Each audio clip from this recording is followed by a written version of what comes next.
Hey, what's going on, guys? Ronan or Big Ro here, and I'm back with a new album review on Night Lovell's new album, Goodnight Lovell.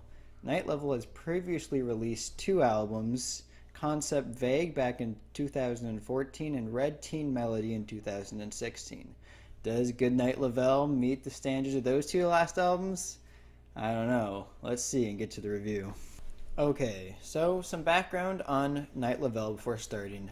Night Lovell is a Canadian rapper from Ottawa, repping the 613, and he likes to mention himself being Canadian a lot in sketches throughout the songs.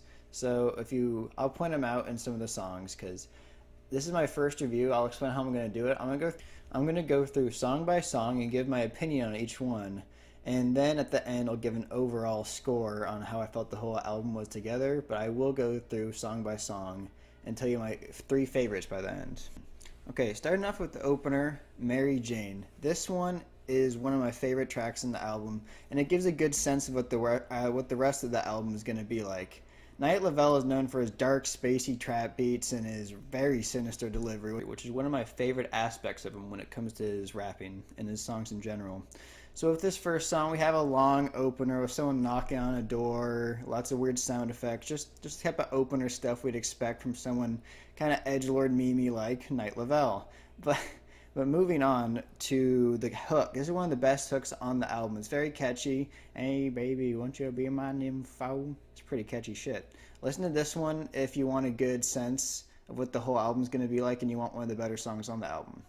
Alright, moving on to the second song and first single is Bad Kid. I'll explain why it's not really the first single in a little bit, but it was the first official single for the album. And it was a pretty good first impression giver when you were first wondering what his sound is going to be like. Is he going to follow through with his same sound from Red Teenage Melody?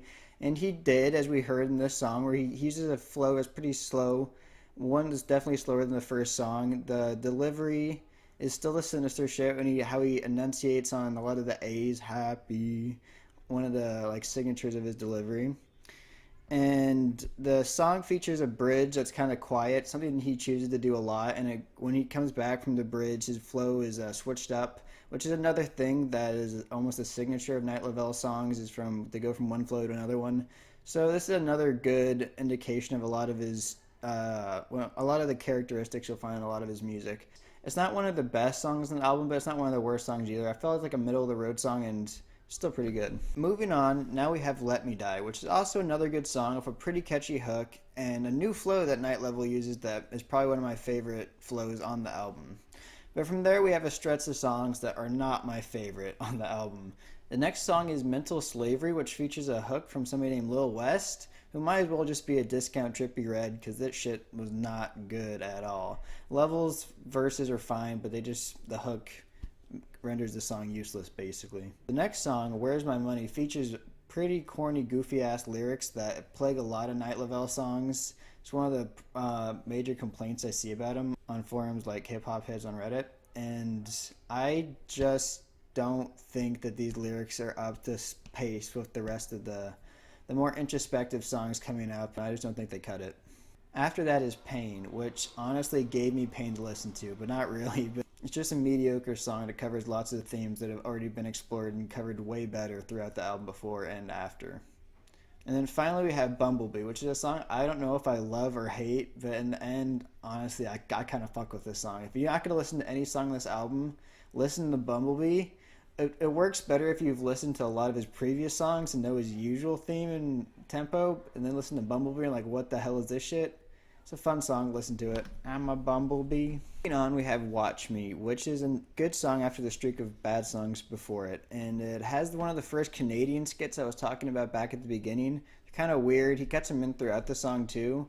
It's a good song overall. He uses a very catchy flow, and I enjoy the song overall. After that, we have a weird edgelord meme interlude. I don't know. It's there for the aesthetic, I guess. Whatever. Moving on, we have Joan of Arc, which I was very surprised was on the album at first, because this was technically the first single, but I don't think anyone knew it was going to be a single for the album. It features a feature from the Suicide Boys, and Scrim from the Suicide Boys does the production on the song, so you know it's a banger already. It's a great song. It has like a weird Polaroid camera sound clip that he uses throughout the beat that works very well. Night Lovell's verse is good. The features are good. The only thing is, there were other singles around the time of Joan of Arc, like Jamieson, that I thought was also very good and would have bolstered this album outright, but it was not included on it. So another good single from Night Lovell is Jamieson, but for some reason not on the album. Moving on, we have Please Don't Go, which is probably my favorite song on the album. It's got the best beat, the best lyrics, the best hook, and overall I think it has the best theme on the album. Definitely my favorite song. Next we have Murder Rate, which has a hype chant to start off the song. It's a pretty hype song overall. It's got very sinister lyrics, which is something that Night Lovell utilizes very frequently in a lot of his songs.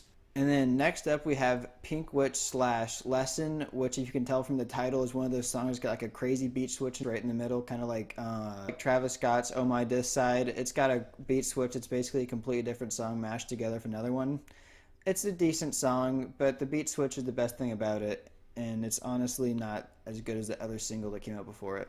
Moving on, we have I Like Blood, which is perhaps the biggest banger on the whole album. It's got the most braggadocious lyrics, perfect for an anthem like this, and it's got one of the best features on the album too. Not that there's that many features. Wi-Fi's funeral feature on this is pretty good. If you don't know Wi-Fi, he was friends with XXXTentacion, and he's dropping some good shit recently, like Ethernet, so check that out too. It's a good album.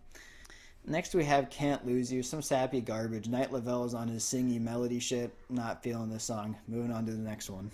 Now we have Sinister, which like its title suggests is very sinister. I mean very sinister. The lyrics in this are pretty sketchy, paint a very terrifying picture. But honestly, like I've liked the previous songs that were sinister, I also like this one as well. It's one of the better songs in the album. Next we have Inside, which has one of the, actually I think it's probably my favorite feature on the album, is Lil Nar. If you don't know Lil Nar, he's also released an album recently that had a Zilla Kami feature on it. It was very good. And his feature on this is probably the best. It goes from an interesting flow in the beginning to his more natural screaming flow at the end, and it's the best feature on the album. And then finally we have The Sun, which is it's a mess song. It's a fine closer for the album, and it wraps it up rather nicely. Overall, this album is very good, but I'll see you in the wrap-up. Overall, I thought this was a solid addition to Night Lovell's discography, even though it didn't really match the heights of his previous two albums.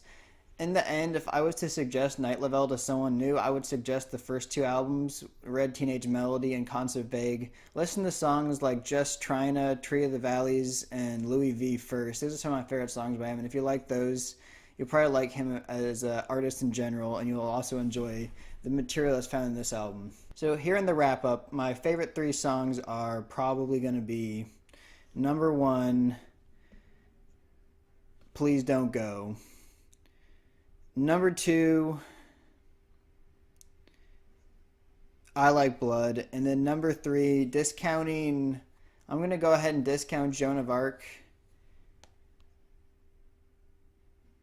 Just because that's a single that came out far before and I felt like it was not going to be on this album. So number 3, I'll say Mary Jane. And I'll give a little bonus to Joan of Arc. A little there in the corner, it'll be a bonus for Joan of Arc. And then overall, I'll give the album a grade of B-. Solid album, but not as good as his previous work. I'll see you guys in the next album. I already have figured out. Can't say that, girl. Don't tell me you could say that shit. All she want is payback for the way I always play that shit.